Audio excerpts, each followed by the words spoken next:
고인과 어떤 관계셨습니까? 유서에 가족에 대해서 잘 배려해달라는 말이 남겨져 있었는데요.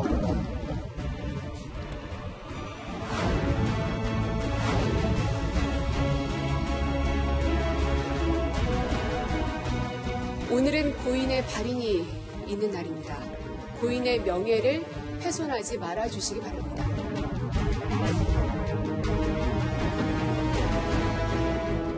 이명박 정부 때 중수부 과장으로 특수부장으로 한 3년간 특별수사를 했는데 상당히 쿨하게 처리했던 기억이 나고요.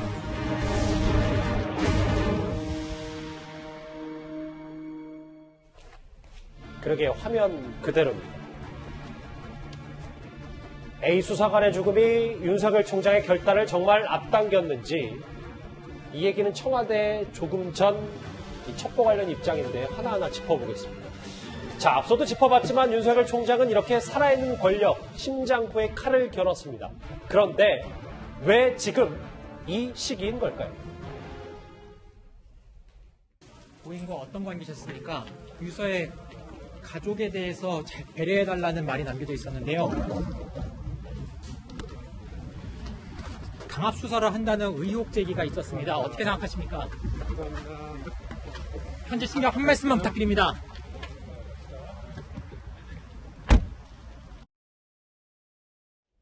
이 얘기 좀 해볼까요? 이도원 의원님. 네네. 여기 보시면 아끼던 수사관의 죽음, 빈소까지 2시간 반 정도 자리를 지키다 왔던 윤석열 총장인데 일각에서는 이렇게 스스로 목숨을 끊은 A 수사관 때문에 이렇게 압수수색도 그리고 이 수사에 좀 불을 당긴 게 아니냐, 윤석열 총장의 결단이 빨라진 거 아니냐라는 시각도 있습니다. 그럴 수도 있습니다. 그런데 검찰 수사에 대해서 우리가 알아야 되는 거는 검찰 수사에 대해서 정치권이 이러저러한 비판도 하고 훈수도 하고 또 언론도 검찰 수사에 대해서 여러 가지로 그 예측도 하고 이제 보도를 하지 않습니까?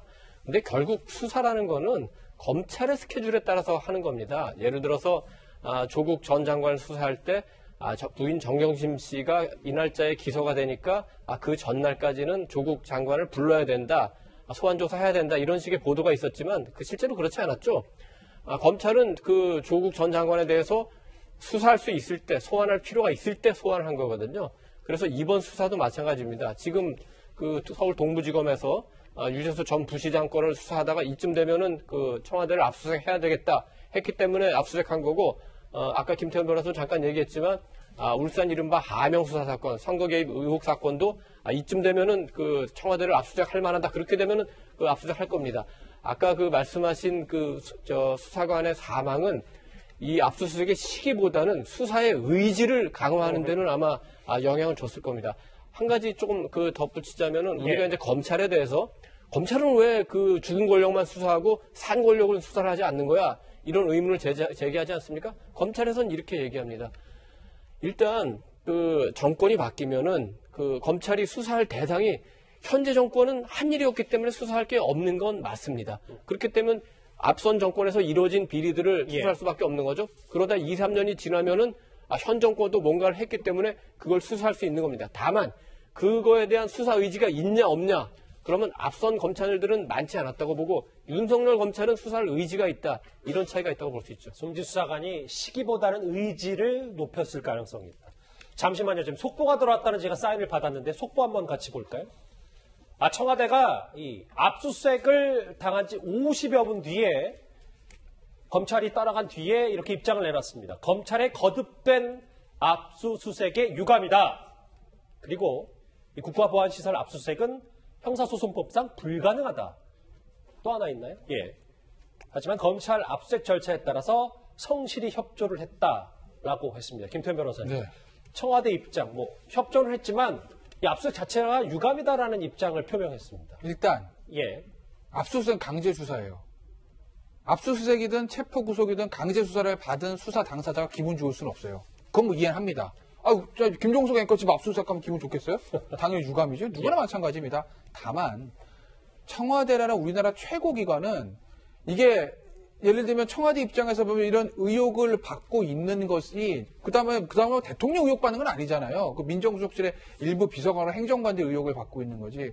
그게 유감일 수는 있겠지만 일반인이 아니라 우리나라의 최고 기관이라고 하면 검찰이 함부로 들어간 것도 아니고 법에 따라서 영장을 발부받아서 형소법의 절차에 따라서 대통령 실자의 승인 아래 이미 제출이라는 방식을 협의를 통해서 한 거거든요. 예. 그래서 이걸 가지고 이제 유감이다라고 얘기를 하면 일반 개인 기업이나 개인은 그렇게 얘기할 수는 있겠습니다만 청와대의 공식 입장으로서는 좀 부적절하다.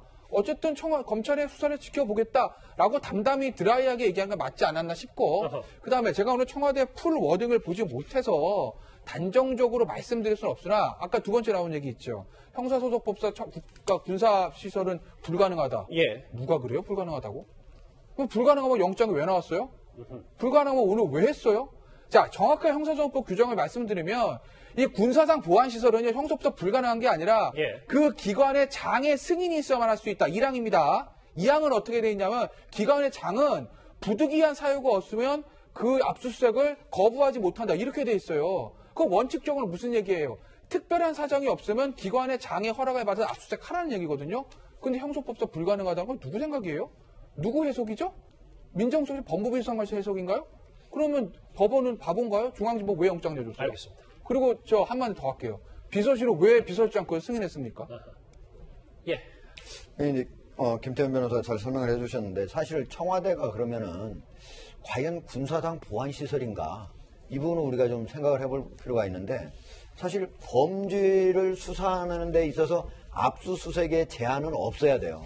다만 그거를 할 때 형소법에다가 이렇게 군사상 비밀과 압수해가지고 군사상 비밀을 요하는 장소는 그 책임자의 승낙 없이는 압수수색할 수 없다. 이게 형소법 110조거든요. 예. 이렇게 해놓은 이유는 비록 우리가 범죄를 저질렀을 때 그 사람을 수사를 해서 처벌하는 그 어떤 이득하고 그걸 수사하다가 군사기밀이 밖으로 새나가서 우리 국가가 입게 되는 피해 이런 것들을 계산해서 형량해서 해놓은 거거든요. 그럼에도 불구하고 바로 2항에 뭐가 되어 있냐. 책임자는 국가의 중대한 이익을 해하는 경우를 제외하고는 승낙을 거부하지 못한다. 이렇게 써놓은 이유는 적어도 만약에 청와대가 유감이다 이렇게 얘기해야 되는 게 아니라 우리가 이러이러한 국가의 중대한 이익을 민정수석실을 압수수색하면은 이런 이유가 있었기 때문에 우리가 좀 허락하지 못했다라고 얘기를 한다는데 이렇게 얘기하지 왜 어떤 이유가 국가의 중대한 이익을 침해하는 어떤 이유가 있는가를 설명해서 해야지 유감이다 또는 거기는 국가의 보안시설에서 아예 압수수색이 안 된다 이렇게 얘기하는 잘못 얘기를 한 거죠. 압수수색을 받은 뒤 채 1시간도 지나지 않아서 청와대가 이렇게 일단 유감하지만 협조했다라는 입장을 내놨습니다. 다시 원래 주제인 이 목숨을 끊은 A 수사관 얘기를 좀 해볼까요? 오늘 달인이었습니다. 이 수성호 목숨을 끊은 A 수사관이 백원우 팀 소속으로 근무를 하다가 검찰로 복귀한 뒤 이 서울 동부지검 형사 6부에 배치가 됐습니다. 그런데 공교롭게도 그 형사 6부는 유재수 감찰부마 의혹 수사하던 그곳이었습니다. 이후 A 수사관은 주변 지인들에게 심적 부담감을 호소했다고 알려졌습니다. 민정수석실 이광철 스님 행정관이 전화를 걸어 유재수 사건 수사 정보를 집요하게 요구해온다며 펑펑 울었다고 합니다. 어떤 말 못할 사정이 있어 극단적인 선택을 한 것인지 철저히 규명하자면 국정조사가 반드시 필요합니다. 태우 수사관이 용서하지 않겠다 뭐 이런 말도 했었었는데요. 어떤 입장이신가요? 고인에 대해서 어느 정도 책임 공감하시나요? 이번 사건에 대해서 책임 아예 없다고 보시나요? 가족들에게 어떤 말씀하셨는지 한 말씀 부탁드리겠습니다. 앞으로 저는 고인이 어떤 이유에서 이러한 극단적인 선택을 하게 되었는지 그 과정들이 낱낱이 밝혀지고 고인의 명예가 회복되기를 간절히 바라겠습니다. 백원우 너하고 이광철 니들 사람이면은 내 말 꼭 기억해라. 죽을 때까지 이 직원 잊으면 안 된다. 이 부분 분명히 짚어봐야 됩니다. 김태현 변호사님. 박상도 의원의 주장입니다. 방금 전 화면에 등장했던 이광철 선임행정관이 이 지금 형사 6부의 근무 복귀한 숨진 A 수사관에게 전화를 걸어서 수사 정보를 집요하게 요구했다. 그래서 계속 청와대에서 뭐 지금 수사 어떻게 됐냐 계속 물어보니까 부담을 많이 느꼈다라는 얘기가 나왔어요. 그러니까 민정수석실 고위 관계자가 저 숨진 검찰 수사관한테 자꾸 전화해가지고 동부 똑같은 형사 6부에 있으니까요. 동부 야 이거 도대체 유재수가 어떻게 되는 거야? 이렇게 계속 물어와서 굉장히 부담 느껴서 펑펑 울면서 나 뭐 딴 데로 좀 보내달라. 왜 나를 여기다 보냈냐 6부에 뭐 이렇게 했다는 얘기는 보도는 됐었어요. 근데 이제 그 보도에는 그냥 민정수석실 이제 고위 관계자 이렇게 얘기하고 누군지 이름은 나오진 않았거든요. 그런데 이제 곽상도 의원이 이광철 선임행정관 지금은 이제 승진해 저 백원우 전 민정비서관이 민주연구원 부원장 가면서 그 공석으로 승진해가지고 지금 민정비서관입니다. 그 이광철 전 민정비서관이 그렇게 했다라고 이제 그 단적으로 얘기를 한 건데, 그래 이제 저게 만약에 밝혀지려면 휴대전화가 사실은 필요해요. 그래서 그 돌아가신 부분. 왜냐하면 저게 이제 언론 보도된 게 돌아가신 분의 지인이 들은 얘기거든요. 그럼 지인이 전에 들은 얘기이기 때문에 저건 이제 법정 가면 저거는 이제 증거 능력에 문제가 생겨요. 전문 진술 들은 거니까. 그러려면 저게 이제 확실해지려면 그 예를 들면 저 돌아가신 분의 휴대전화에 예를 들면 이광철 민정비서관 휴대전화나 청와대 전화로 해서 계속 이제 연락이 온 흔적들이 있어야 되는데, 그래서 이제 검찰이 그런 부분들 때문에 서초경 회사가 가지고 있는 고인의 휴대전화를 압수수색해서 지금 디지털 포렌식을 시도하고 있는 거죠. 자, 그런데 또 한 명 짚어볼 인물이 있잖아요. 강선호 부대변인. 네. 백원우 팀원에서 이 숨진 A 수사관과 같이 근무했던 이 B 총경. 그런데 최근에 2달 근무가 연장됐어요. 원래 복귀를 하려다가 청와대. 이걸 두고 야당에서는 입단속 시키려고 지금 청와대에 근무를 연장한 거 아니냐라는 주장이 나오고 있거든요. 그 자유한국당 주광덕 의원의 주장이죠. 우선 뭐 최근 2개월 근무가 연장됐다는 그 사실 자체는 확인이 된 것 같습니다. 근데 어떤 그 근무를 하는 연장은 청와대에서 자율성을 가지고 독립적으로 판단할 수 있는 사안이에요. 그런데 단지 그 사안을 가지고 이제 김기현 전 시장을 둘러싼 어떤 의혹과 바로 직접적으로 연결시키기에는 너무나 근거가 약하지 않나라는 생각이 듭니다. 우선 김기현 전 시장 관련돼서 그 모든 의혹 또한 지금 현재 사실로 밝혀진 게 아니지 않습니까? 예. 굉장히 수사 초기 단계에 있는 상황이고요. 그래서 저런 섣부른 어떤 추측이나 해석들이 저는 그 지금 현재 상황에서 나오면은 더 상황을 혼탁하게 흐리는 그런 일만 될 거라는 생각이 들고요. 그리고 한 말씀만 좀 더 드리자면 지금 현재 그 안타까운 선택을 한 그런 수사관의 그 유가족에 관련된 모습이나 아니면 유서에 관련된 내용을 어떠한 확인 절차도 없이 해석하거나 아니면은 그 어떤 시각으로 인해서 보고 어떤 방향으로 이제 끌고 가려는 그런 해석들 그런 건 좀 자중돼야 될 것 같습니다. 알겠습니다. 아까 김태현 변호사님도 잠깐 지적을 해 주셨습니다만 이제는 망자가 남긴 휴대전화가 모든 의혹을 밝힐 핵심 증거일 수밖에 없습니다. 그런데 좀 변수가 등장했습니다. 이 비밀번호를 풀지 못해서 수사가 잠시 중단된 겁니다. 검찰이 두렵지 않다면 왜 이렇게 무리한 일을 벌이면서까지 증거를 독점하겠느냐는 의혹이 제기되고 있습니다. 백원우 별동대 수사관의 휴대전화가 문재인 정권 치부의 스모킹건이 되지 않을까 생각합니다. 무엇이 들킬까 두려운 것입니까? 지금 뭐 여기 화면 보시면 뭐 제가 상호를 뭐 언급 안 할 수가 없어요. 아이폰인데 이 아이폰이 잠금 장치가 다른 이제 타사 브랜드보다는 확실히 보안이 철저해서 뭐 경우의 수가 이렇게 많고 우리나라 기술 안 되니까 뭐 이스라엘까지 좀 가져와서 기술을 해서 좀 풀어야 되는 거 아니냐. 근데 뭐 이 안에 또 그렇다고 정보가 있을지 뭐 이것도 좀 궁금한데. 그러니까 정확하게 말하면 아이폰뿐만 아니라 우리나라는 이제 삼성 갤럭시가 LG 그 두 개가 있잖아요. 예. 우리나라의 삼성 갤럭시나 LG 같은 경우도 알려주지 않으면 풀기는 어려운 거 마찬가지라고 해요. 아이폰이나 이거나. 그런데 당사자가 알려주지 않으면. 그런데 이제 삼성이나 LG폰 같은 경우에는 국내 폰이기 때문에 국내 검찰에서 이거를 풀어서 수사하려고 할 때 삼성이나 LG의 협조를 얻으면 이 패턴이라든지 비밀번호 같은 거 알아서 풀 수는 있는데 아이폰 같은 경우 미국에 있잖아요. 미국에서 미국 아이폰 본사에서 대한민국 검찰이 자 이거 알려주면 안 알려준다는 거거든요. 미국의 FBI가 요청을 해도 안 해줬다는 거예요. 그러니 그게 이제 알려주지 않았을 때 비밀번호 그럼 풀어야 되니까 조합이 너무 많이 나오잖아요. 그렇지 않습니까? 그렇죠. 왜냐면 사실은 이 국내 삼성폰이나 LG폰도 6자리 하면은 가지수 많은 거 똑같습니다. 그런데 이제 외국에 있는 아이폰이 본사에 미국에 있으니까 협조하기가 어려워서 그러면 이제 당사자도 안 알려주고 휴대전화 업체도 안 알려주면 그걸 이제 풀어나가야 되기 때문에 시간이 좀 걸릴 수도 있다는 거죠. 일단 뭐 검찰은 대대적으로 이 아이폰에 있는 이 숨진 A 수사관의 핵심 증거를 확보하기 위해서 단서에 집중하기 위해서 지금 노력하고 있는데요. 이제부터는 좀 이 얘기를 해봐야 되겠습니다. 검찰의 압수수색을 당한 청와대가 오늘 하명 수사 의혹과 관련해서 자체 조사 결과를 오늘 오후에 긴급 발표했습니다. 스스로 목숨을 끊은 백원우 팀 A 수사관은 이 김기현 첩보와는 무관하다는 겁니다. 경찰 출신이거나 특감 반원이 아닌 행정관이 외부에서 제보된 내용을 일부 편집하여 요약 정리한 사실을 확인했습니다. 고인이 되신 동부지검 수사관은 문건 작성과 무관한 것으로 확인됐습니다. 첩보와 관련이 없다. 이 의혹의 핵심 여러분도 잘 아시는 것처럼 청와대가 첩보를 직접 만들어서 울산시장 선거에 개입했느냐 이걸 텐데요. 오늘 청와대가 이 부분에 대해서 이렇게 해명했습니다. 같이 한번 더 들어보실까요? 2017년 10월경 당시 민정비서관실 소속 행정관 A씨가 제보자로부터 스마트폰 SNS를 통하여 김기현 전 울산시장 및 그 측근 등에 대한 비리 의혹을 제보받았습니다. A 행정관은 과거에도 동 제보자로부터 김기현 전 울산시장 및 그 측근의 비리를 제보받은 바 있다고 했습니다. 오늘 오후에 긴급 발표한 청와대 얘기예요. 이도원 의원님. 네. 비위 첩보와 스스로 목숨을 끊은 A 수사관은 관련이 없고 거기에 나가서 제보 자체를 SNS를 통해서 받았다는 겁니다. 우선은 그 돌아가신 수사관과 이 문제가 연관이 없다는 게 그 고민정 대변인의 이제 발표가 사실이라면 입증된 거는 그나마 다행이라고 생각합니다.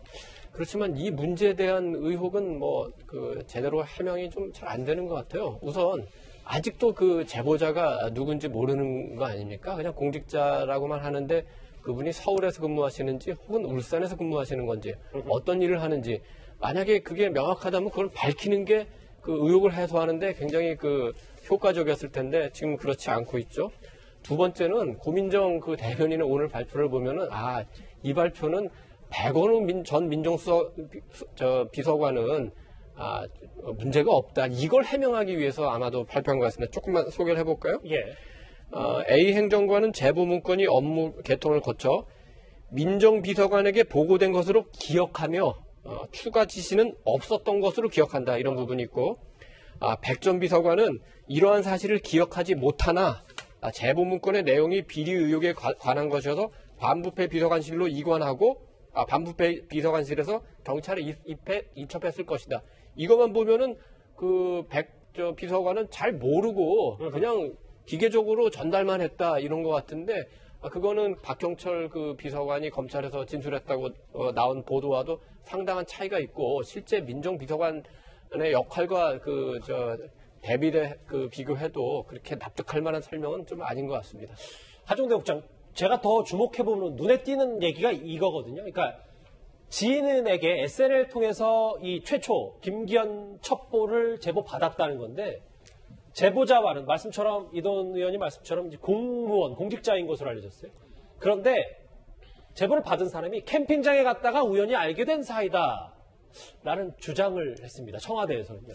저 얘기 듣고 제가 갑자기 생각이 난 게 1995년에 서석재 총무처 장관이 전직 대통령의 4천억 원 비자금소를 얘기를 해요. 예. 기자들한테. 그래 그거를 대검 중수부에서 수사를 하는데 어떻게 됐냐면 어떻게 들었냐 하면 서석재 총무처 장관한테 묻고 그 다음 앞에 묻고 계속 물어서 11번 물었더니 나중에 당구 치던 사람들이 당구 치다가 얘기한 얘기다 해가지고 결국은 그게 이제 없었던 일이 되거든요. 결국은 나중에 몇 개월 뒤에 이제 수사가 됩니다. 그래서 사실로 드러나잖아요.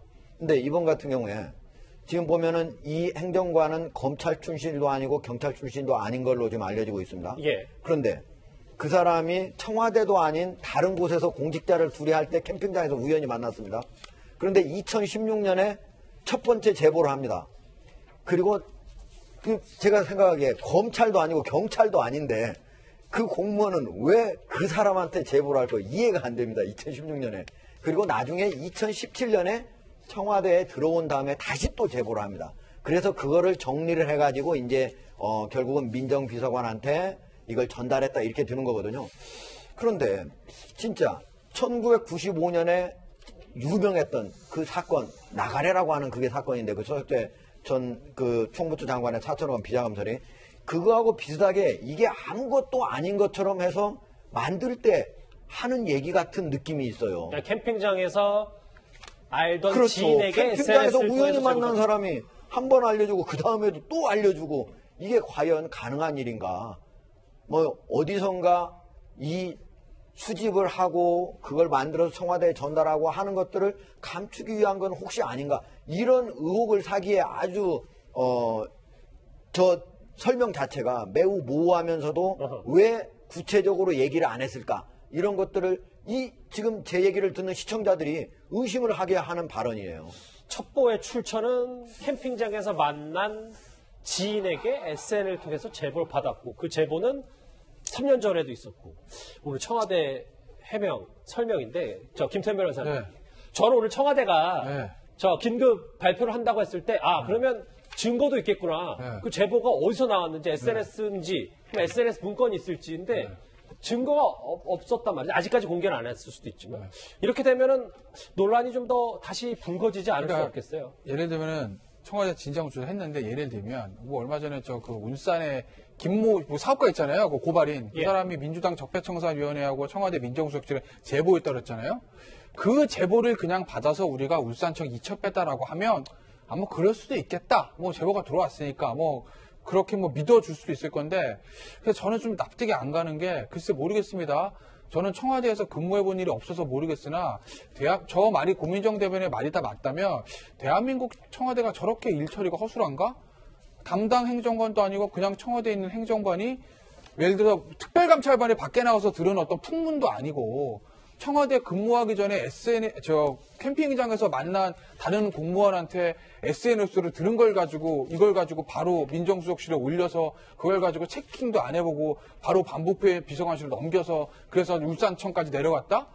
이렇게 그냥 청와대 근무하는 행정관이 밖에서 안 사람들한테 들은 SNS로 받은 소문들이나 풍문들을 그냥 아무런 검증 조차도 없이 그냥 경찰청으로 하다라나? 라는 것에 대해서 저는 참 실소를 금할 수가 없고 이 말이 진실인지 아닌지를 밝히는 건 간단해요. 검찰이요. 지금 보면요.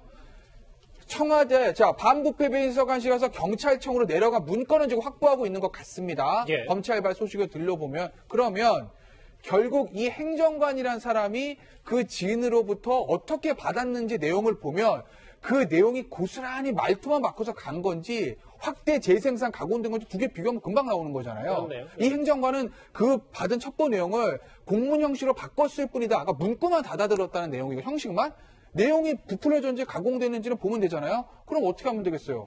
이 행정관 휴대전화 그다음 이 행정관한테 SNS 줬다는 그 현재 공무원 그 두 사람 휴대전화 포인식해가지고 SNS 내용만 보면 돼요. 생각보다 간단한데 그거를 이제 오늘 청와대가 자체 조사했다는 거잖아요. 그러니까 청와대 자체는 자체 조사고 어쨌든 검찰 입장에서 보면 다시 수사를 해봐야 되는 거죠. 그 두 사람 거 뭐 둘 다 지웠으면 예를 들면 보관하면 되는 건 아니겠습니까? 변호사 입회 하에 사생활에 가는 걸 안 건드리고 그렇게 해가지고 포렌식 통해가지고 복원해서 그 두 개만 비교하면 그럼 바로 나오죠. 이게 청와대 말의 신빙성이 어느 정도인지. 네, 제가 이제 지금 대전지방경찰청 황운하 청장에게도 한번 확인을 해봤는데요. 청와대에서 온 그러면 그 첩보가 과연 어떤 첩보냐. 결국은 김기현 울산시장의 비서실장인 박기성 씨의 직권남용 및 뇌물수수혐의예요. 근데 내용이 뭐냐. 직권남용은 울산 업체, 레미콘 업체를 좀 써달라 이 얘기고 뇌물수수혐의는 3번 골프를 쳤다는 거예요. 근데 그거를 2016년에 제보하고 2017년에 제보하고 그 공무원이 얼마나 이게 대단한 거라고 이걸 그렇게 횟수를 바꿔가면서 제보를 하겠어요. 물론 그때 당시에 내려온 첩보 안에는 5, 6건의 혐의는 있었답니다. 그중에 가장 중요한 게 이거예요. 과연 이게 그렇게 대단한 첩보에서 그렇게 2년에 걸쳐서 할 내용인가 의문이 가는 거죠. 이 울산시장 청와대 선거 개입 의혹을 청와대가 자체 조사한 결과 저렇게 여기 보시는 것처럼 캠핑하던 지인으로부터 SNS를 제보받았다라는 오늘 청와대 긴급 얘기까지 정리를 해봤습니다.